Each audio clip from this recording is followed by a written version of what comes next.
In this video, we'll show you how to create a notification for your Gravity form. From the Gravity Forms main page, find the form you'd like to edit, hover over Settings, then click Notifications. Here you see an admin notification has already been created by default.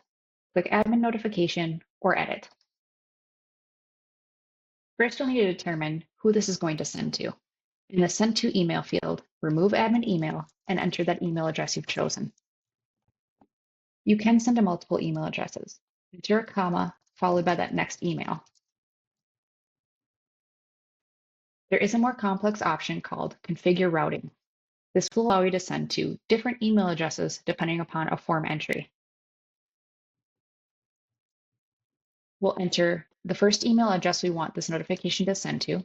We'll choose the form field we want to work with. We'll choose then the condition and that form field entry. Click the plus sign to add an additional email. Enter that second email you want this notification to send to. Choose the field you want to work with. In this case, I'll choose the same one. I'll choose the same condition, just a different form field entry. So in this scenario, if a user selects which department would you like is sales, it'll send to this first info@ email. If they select for that same exact field tech support, it'll then send to the secondary email. However, the simplest and most commonly used form is just the enter email option. Next, you'll need to enter a from name. Use the merge tags option for this field.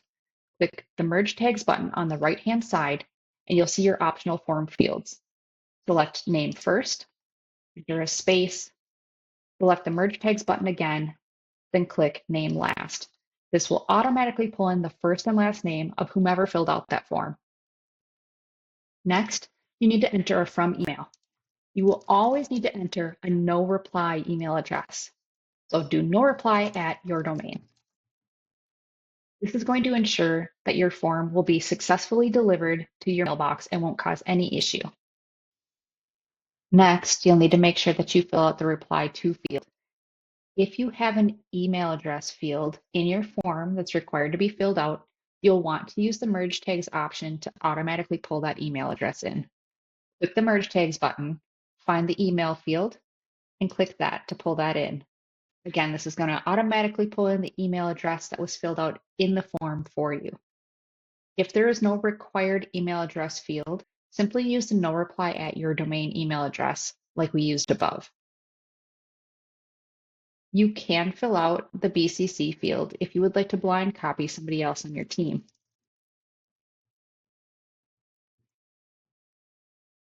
Next, you'll need to make sure that you customize your subject line.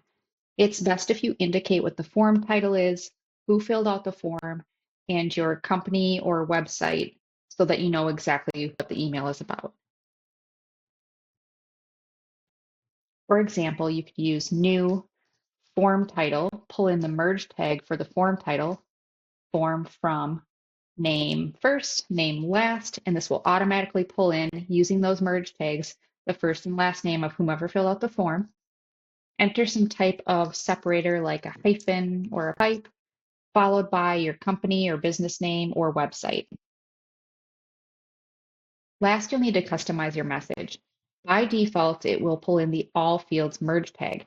This pulls in every single field that was filled out in the form, which can be super helpful and is used by most people. However, you can customize what pulls in by using that merge tags option. Or you can also enter any custom message you'd like.